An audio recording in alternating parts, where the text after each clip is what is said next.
Hello বন্ধুরা, তো চলে এসেছি তাজ কিচেনে। আজকে দেখাবো খুব সহজভাবে হালকা ফুলকোভাবে একটা বিকেলে বাচ্চাদের জন্য একটা স্ন্যাক্সের রেসিপি। এটা বাচ্চাদের খুবই পছন্দের রেসিপি হবে। আর সবথেকে বড় কথা, নিজেদের হাতের কাছে থাকা কম উপকরণ দিয়ে ঝটপট বানিয়ে নিতে পারবো খুব অল্প সময়ের মধ্যে। 10 থেকে 15 মিনিটের মধ্যে রেসিপিটা বানানো যায়। তাহলে চলুন কীভাবে বানিয়েছি সেটা দেখা যাক।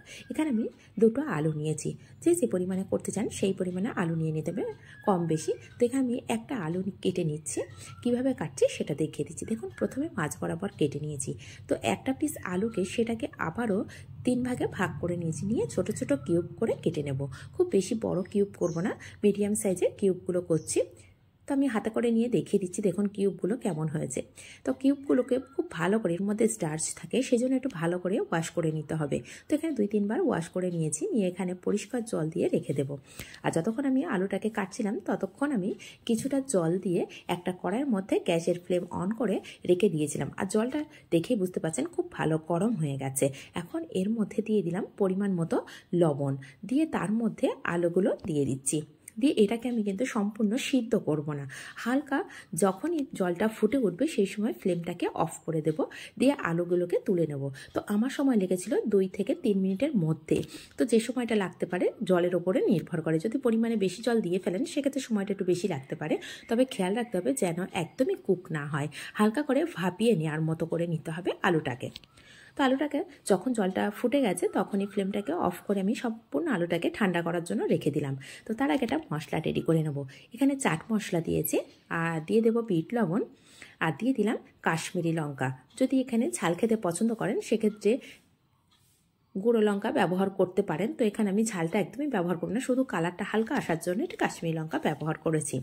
তো আলুগুলো ঠান্ডা হয়ে গেছে। এদিকে আমি কড়া বসিয়ে রেখেছিলাম আগে থেকে, দিয়ে তেলটাকে মিডিয়াম ফ্লেমে গরম করে রেখেছি। এখন কিছুটা পরিমাণে আলু দিয়ে হালকা করে ভাজা করে নেব। তো সম্পূর্ণ আলুটাকে কিন্তু দিয়ে দিইনি, আমি অল্প অল্প করে দিয়েছি। আপনারা চাইলে যদি কড়াটা বড় হয় সেক্ষেত্রে বেশি পরিমাণে আলু দিতে পারেন। তো এখানে আমি হাফ দিয়েছি, হাফ রেখেছি। তো এটাকে হালকা করে ভাজা করে নেব। একবার ভাজা করে তুলে নেব, নিয়ে ঠান্ডা করে আরও একবার ভাজা করব। এইভাবে যদি ভাজা করি একদম টেস্টটা কিন্তু ফিঙ্গার চিপসের মতো আসবে। আর বাচ্চারা এটা খেতে ভীষণ পছন্দ করবে।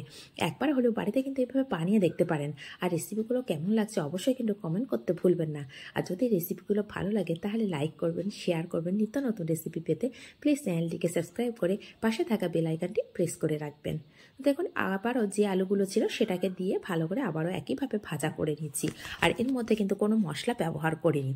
তো আলুগুলো হালকা ভাজা হয়ে গেছে, তুলে রেখে দিচ্ছি। দিয়ে প্রথমে যে আলুটা তুলে রেখেছিলাম না, সেই আলুটা দিয়ে আবারও ভাজা করে নেব।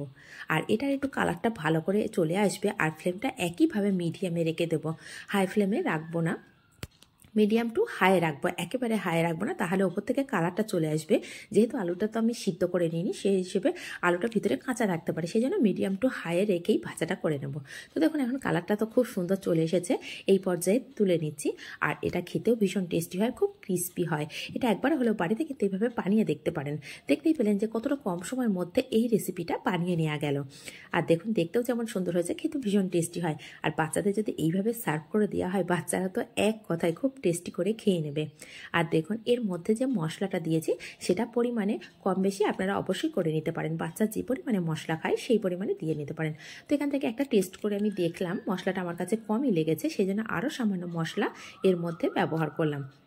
তো কেমন লাগলো রেসিপিটা অবশ্যই কিন্তু কমেন্ট করতে ভুলবেন না। দেখুন কতটা সহজে আর কত কম সময়ের মধ্যে রেডি হয়ে গেল। তাহলে আসবো এরকম কোনো সহজ কোনো রেসিপি নিয়ে আপনাদের সামনে।